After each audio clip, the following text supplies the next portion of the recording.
Detective Miller मेडिना market के अंदर से मिली डेड बॉडी को आइडेंटिफाई करने के लिए मॉर्चरी के अंदर पहुंच जाता है। वहां पर उसकी मुलाकात कॉरोनर से होती है। कॉरोनर उस बॉडी की ऑटोप्सी करता है। डेड बॉडी की ऑटोमेटिक ऑटोप्सी ऑन हो जाती है। कॉरोनर मिलर को बताता है कि अर्थ पे एक आम आदमी की उम्र 123 इयर्स होती है, जबकि सेरेस पे वही उम्र कम होके 68 इयर्स की हो जाती है और मार्स पे उम्र अर्थ के लोगों से ज्यादा होती है। डेड बॉडी की ऑटोप्सी पूरी हो जाती है और उसकी इलेक्ट्रॉनिक आईडी उन लोगों के सामने खुल जाती है। उसके अनुसार वो डेड बॉडी बिजी बेटिको की थी। कोरोनर उस डेड बॉडी को रिसाइकिल करना चाहता था, लेकिन मिलर थोड़े समय के लिए उस डेड बॉडी को वहीं पर रुकने के लिए कहता है। डैनिगर पे होल्डन ब्रिज के ऊपर पहुंच चुका था। थेरेसा, याओ और लोपाज दोनों ही होल्डन को समझाने की कोशिश करते हैं कि नाओमी उन लोगों से इंटेरोगेशन के दौरान कुछ छिपा रही थी, क्योंकि वो लगातार इंटेरोगेशन के दौरान झूठ बोल रही थी।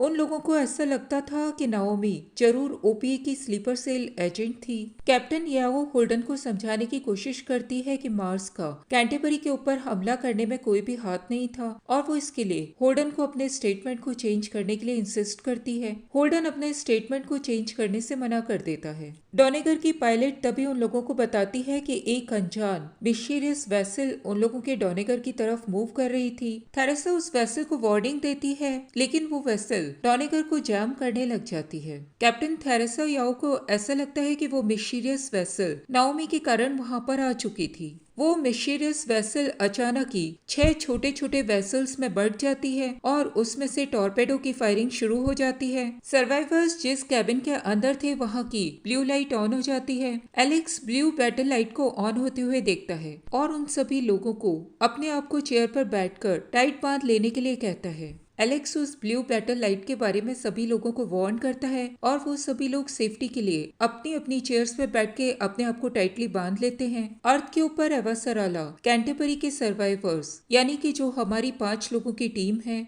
उनको डॉनेगर से छुड़ाने के लिए एक शिप भेजने के बारे में ट्राई करती है। थोड़े समय बाद ही एवासराला को अपने वेस्टचेस्टर के घर की छत के ऊपर दिखाया जाता है। वो अपने ग्रैंडसन के साथ छत के ऊपर लेटी हुई सितारों को देख रही थी और अर्थ, मार्स और बेल्ट के फ्यूचर के बारे में चिंता कर रही थी। डोनेगर पर लोपाज होल्डन से अर्थ के बारे में बात करता है। लोपाज अर्थ से बहुत ज्यादा फैसिनेटेड था। उसने अपने ग्रैंडफादर से प्लैनेट अर्थ की खूबसूरती के बारे में सुना था। वो होल्डन को बताता है कि मार्शियंस भी मार्स को खूबसूरत बनाने का प्रयास कर रहे थे। लोपाज होल्डन को बताता है कि मार्शियंस अर्थ की वैल्यू समझते हैं, जबकि अर्थियंस अर्थ की वैल्यू नहीं समझते और वो उसके रिसोर्सेज की वैल्यू भी नहीं करते। डोनेगर का अभी भी मिस्टीरियस वेसल से सामना हो रहा था और कैप्टन याओ डोनेगर की लड़ाई की कैपेबिलिटीज को लेकर पूरी तरह से कॉन्फिडेंट थी। वो लोग पीडीसी कैनन्स का यूज करके एक मिस्टीरियस वेसल को डिस्ट्रॉय कर देते हैं। बाकी बची हुई अनआइडेंटिफाइड वेसल्स पीडीसी कैनन्स को दूसरे डायरेक्शन की ओर मूव करवा देती हैं। कैप्टन याओ को रियलाइज होता है कि पीडीसी कैनन्स उन मिस्टीरियस वेसल्स के सामने कुछ भी नहीं है,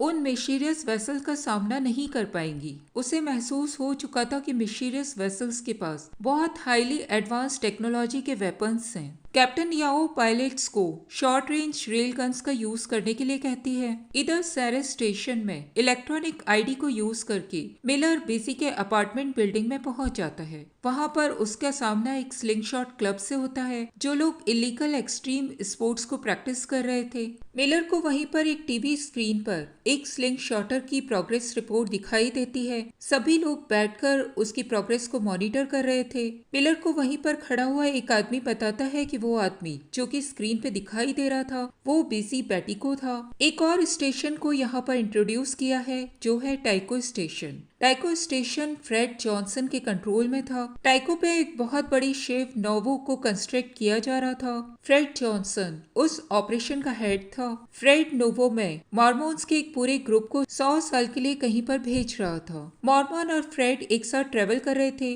मॉर्मन जॉनसन को बताता है कि उसके खिलाफ अफवाह फैली हुई है कि उसका संबंध ओपीए से है और उसी ने कैंटेबरी को डिस्ट्रॉय किया था। मॉर्मन जॉनसन को बताता है कि उसकी पोजीशन खतरे में है और उसे रिप्लेस करके किसी और को वो प्लेस दी जाने वाली है। जॉनसन ये सुनकर मॉर्मन को धमकाने लग जाता है और उसे बताता है कि बहुत सारे स्किल्ड बेल्टर्स उसके अंडर में काम किया करते हैं, जिनके कारण वो प्रोजेक्ट पूरा होने वाला है और अगर वो अपनी पोजीशन पे नहीं रहा तो उन लोगों के प्रोजेक्ट को नुकसान पहुंच सकता है। मॉर्मन जॉनसन की इस धमकी में आ जाता है और वो उसके खिलाफ चुप रह जाता है। जॉनसन मॉर्मन को शिप से उतरकर काम पर जाने के लिए कहता है और उसके बाद वो रेडियो उठाकर अपने क्रूज से डॉनेकर के अपडेट्स के बारे में इंक्वायरी करने लग जाता है। इधर डॉनेकर का मेन ड्राइव बहुत ज्यादा ओवरलोडिंग के कारण बंद हो जाता है। शिप के इंटीरियर के अंदर ग्रेविटी पूरी तरह से खत्म हो जाती है। डॉनेकर मिस्ट्री वेसल के साथ सीक्यूबी में पहुंच चुका था, यानी कि उनके बीच में क्लोज क्वार्टर बैटल शुरू हो चुकी थी। कैप्टन थेरेसा पायलट को उस मिस्टीरियस वेसल को चेक करने का ऑर्डर देती है। पायलट उस मिस्टीरियस वेसल को चेक करने लग जाती है। स्क्रीन पर उस मिस्टीरियस वेसल को देखकर होल्डन को ऐसा लगता है कि ये वही वेसल है जिसने कि कैंटरबरी के ऊपर हमला किया था। होल्डन उस वक्त रियलाइज करता है कि कोई मार्स को फंसाने की कोशिश कर रहा था। इधर कैबिन में मेन ड्राइव के शट होने के कारण एलेक्स बहुत ज्यादा पैनिक होने लग जाता है। शेड उसको काम कराने के लिए उसे कुछ सिनेमन स्टिक्स ऑफर करता है। बाहर से होती हुई गन फायर का एक हिस्सा उस कैबिन के एक तरफ से आकर दूसरी तरफ चला जाता है, जिसके कारण शेड का सिर अपने धड़ से अलग हो जाता है। उसकी बॉडी से ब्लड निकलकर बाहर निकलना शुरू हो जाता है। सभी लोग उस सीन को देखकर शॉक्ड रह जाते हैं। कैबिन के अंदर से ग्रेविटी पूरी तरह से खत्म हो चुकी थी। नाओमी एमोस और एलेक्स के साथ मिलकर होल्स को बंद करने लग जाती है। डॉनेकर अब क्योंकि मिस्टीरियस वेसल का सामना नहीं कर पा रहा था, डॉनेकर अटैकर्स के वहां आने के बाद उनका सामना करने के लिए प्रिपेयर करने लग जाता है। कैप्टन याओ लोपाज को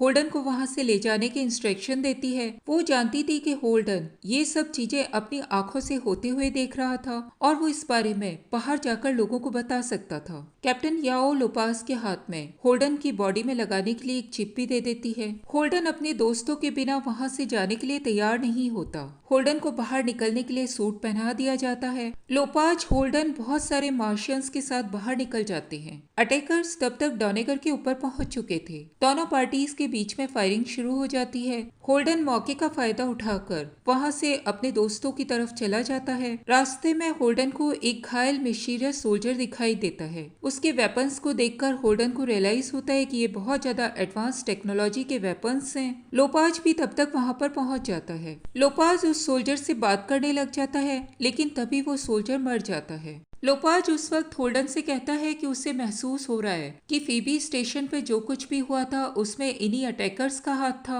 होल्डन के पूछने पर लोपाज उसे बताता है कि बहुत टाइम से उन लोगों को फीबी स्टेशन की कोई भी खबर नहीं मिली थी और इसीलिए डोनेकर फीबी स्टेशन पर गया था, लेकिन वहाँ पर उन लोगों को उस शिप के ऊपर सभी लोग जले हुए दिखाई दिए थे। उनमें से कई लोग आइस वॉल्स के अंदर फ्रीज थे और उन लोगों का कंप्यूटर सिस्टम पूरी तरह से डिस्ट्रॉय हो चुका था। डेनोवर का मेन ड्राइव एक बार फिर से चालू हो जाता है। सर्वाइवर शेड के ब्लड को निकलते देखकर बहुत ज्यादा डिस्टर्ब हो जाते हैं। नाओमी को रिलीज होता है कि अब उन लोगों के पास सिर्फ 20 मिनट्स की एयर ही बची हुई थी। वो लोग आपस में डिसाइड करते हैं और एलेक्स वहां मौजूद एकमात्र सेडेटिव को लेने के लिए तैयार हो जाता है। एलेक्स एमोस को क्लियर करता है कि सब कुछ ठीक होने के बाद वो उम्मीद करता है कि एमोस उसे वहां से निकाल कर ले जाएगा। मिलर एक बार फिर से मॉर्ग के अंदर पहुंच जाता है और वो नाइट बैंडेड 31 की बॉडी को लगातार स्कैन करने लग जाता है। मिलर को हर बार उसका एक नया आइडेंटिफिकेशन दिखाई देता है। ऑक्टिविया मस भी वहां पर मौजूद थी। मस मिलर को सजेस्ट करती है कि जरूर उसकी बॉडी में एक आईडी स्पूफर मोड लगा हुआ होगा, जिससे कि उसकी ट्रू आइडेंटिटी उन लोगों के सामने नहीं आ पा रही थी। ऑक्टिविया मस उस बॉडी को फिर से इन्वेस्टिगेट करने लग जाती है। उसे उसकी बॉडी में एक मेमोरी क्रिप्ट इम्प्लांट हुआ दिखाई देता है। मिलर उस मेमोरी क्रिप्ट को सावधानी से निकाल लेता है। मस उस डिवाइस को स्कैन करती है और उसे उसके अंदर बहुत सारे गवर्नमेंट डॉक्यूमेंट्स दिखाई देते हैं। मस क्लेम करती है कि वो डेड बॉडी किसी डाटा ब्रोकर की हो सकती थी। ऑक्टिविया मोग से चली जाती है। मिलर एक बार फिर से हैवलॉक से कांटेक्ट करने की कोशिश करने लग जाता है। सेरेस पर हो रहे दंगों के कारण हैवलॉक बहुत बहुत समय से मिलर के कांटेक्ट में नहीं आया था। अब सीन चेंज होके हैवलॉक को दिखाया जाता है।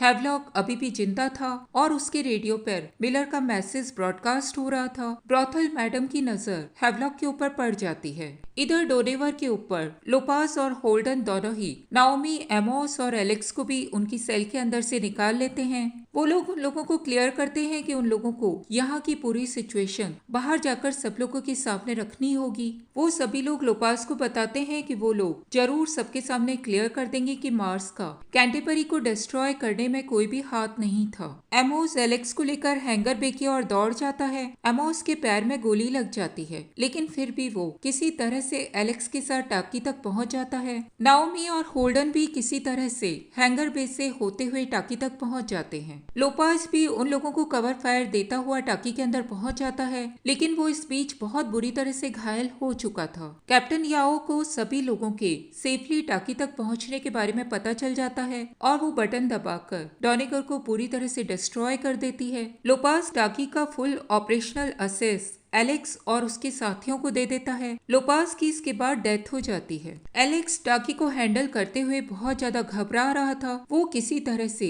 फायरिंग करते हुए वहां से बाहर निकल जाता है।